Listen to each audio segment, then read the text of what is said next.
Nako, ang cute nating First Lady, Lisa Marcos, Sana all. na booking. Gumagamit din pala ng trolls. Ebidensya, pinakita na. Pero bago natin panoorin po yung patunay na gumagamit po siya ng trolls, eh di ba sila yung gustong labanan yung mga trolls, mga fake news. Pero, inamin na rin ni PBBM yan dati. Baka magkalimutan tayo ha. Siya ang nagsabi. Ito.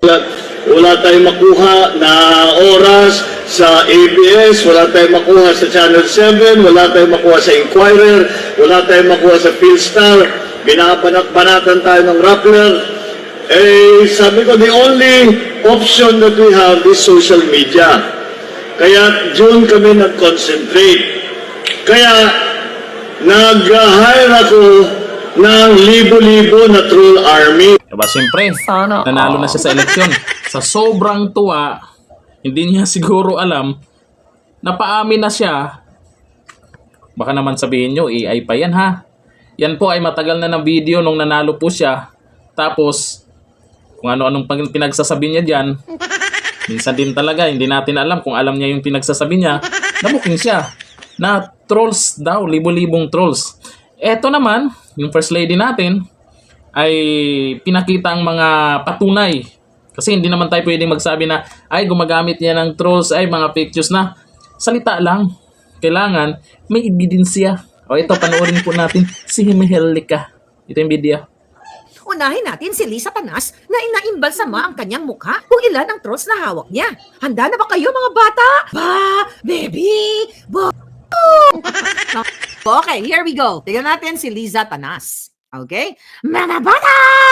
Ako nga pala si Kiko Matching! Ready na ba ang mga Kiko Matching ng bayan? Nakita nyo yan? Ay Facebook ni Lisa Marcos. Alam nyo, nakita nyo ng iba dito sa inyo. Pero, ulit-ulitin natin mga bata! Handa na ba kayo na makita ang mga trolls ni Lisa Tanas na dapat siya ay bitin? Okay, look, mga kababayan, unahin natin si Lisa Tanas kasi ang sinasabi ng kanilang tagapagsalita na parang si para siyang si Manang Bola ng Batibot! Magandang umaga sa iyo, Pong! Ako nga pala si Kiko Matching! Naging si Kiko Matching. Okay, go. Katulad nitong nagko-comment sa kay Lisa Tanas. The Philippines is ready to shine on the global stage. Wishing you all smooth preparation. Ako, naobserbaran ko na to. Ito mga posting ni Lisa, yung mga nag-i-English na comment. Yan ang palatandaan ng mga trolls. Ibang lahi yung nagre-react, ibang lahi yung nagko-comment. Kung baga yung comment nila kung parang nagkaka-paste lang.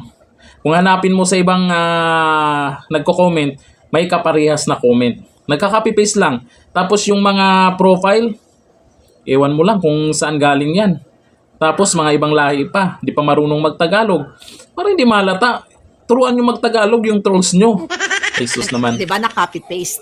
Okay, 30 followers. Nakikita nyo? Nakakasunod kayo. Tignan natin ang mga komentaryo. Kasi gusto ni Castro, kasi binabaliktad nila, mga kababayan, na tayo ay paid trolls. Sila nga itong ang daming trolls. Oh. Tignan mo ito, si Kuya Utoy Pares. O, pansinin nyo, ang sabi kay Lisa Tanas, this is wonderful opportunity to highlight the beauty and diversity of the Philippines. So, ito ang trolls. Look, Castro. Okay, nabuangin.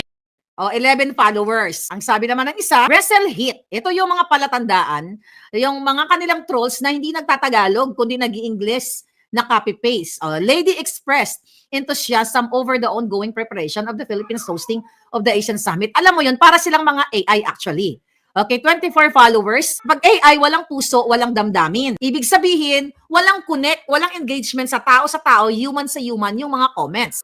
Sports Mania. Yan. Kasi nadidetect ko na yan kung sino ang trolls ni Lisa Tanas. Okay, tignan mo, sport events, 19 followers.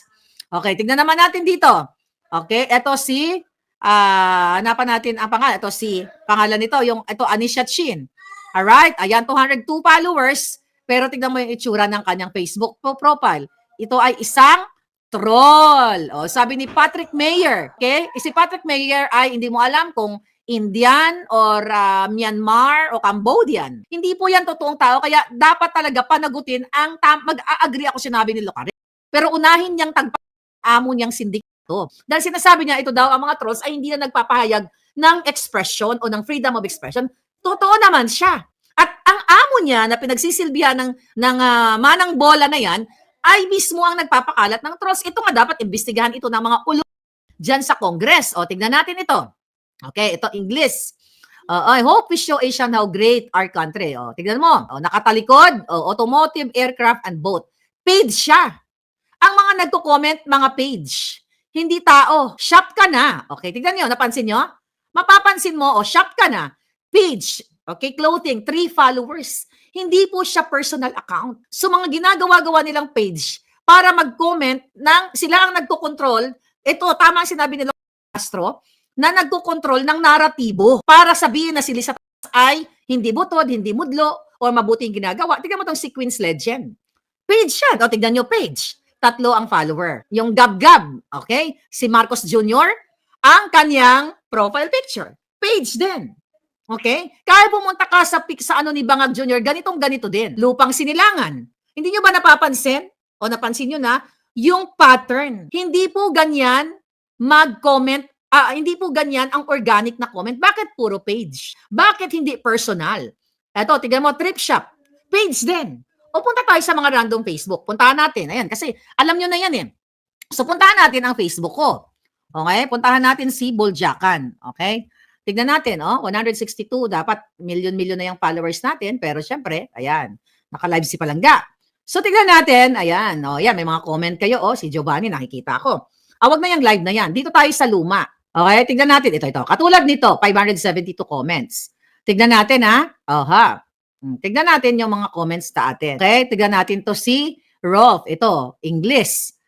Diba? Yan ba ay page? Hindi, si Rolf G. Tanyola ay personal account. Okay, personal account siya. Si Carlito, personal account. Ibig sabihin, tao sila.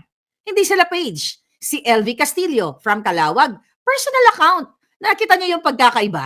Yan, dito niyo makikita mga kababayan kung sino ang talagang nagpapakalat ng mga trolls. At tama, itong si Manang Bola. Sa makikita ninyo, yan, nagpapanik na nga si Ngagva. Ayan na.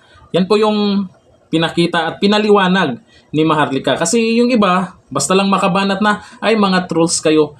Yung mga nagbablog, yung mga nagsasalita, hindi mo pwedeng masabihang trolls yan. Kasi tao yan. Tao ako kahit hindi naman mukhang tao. Diba? Ang mga trolls, yan po yung mga ginagamit lang po sa mga magagaling dyan, ang nakakaalam dyan, mga IT expert eh. Kumbaga, nasa isang computer lang, mga robot. Tapos magko-comment lang, nag-automatic lang. Copy-paste, nagre-react, magaling sila. Paano nyo sabihin na kami yung may maraming trolls, kami yung fake news? Malinaw. Unang-una, galing mismo sa bunganga ni Donyor. Ito naman, kay Lisa Marcos, ayon kay Maharlika, at paliwanag niya na ganyan daw yung mga trolls. Ano ba naman yan? Yan ang nga sinasabi natin. Binabato nyo sa amin, yun pala, kayo yung halata na may ginagawang ganyan. Huli ka, Lisa. Pero paalala, cute yan. Sana all. Sana all. Nandito na, thank you. Bye-bye.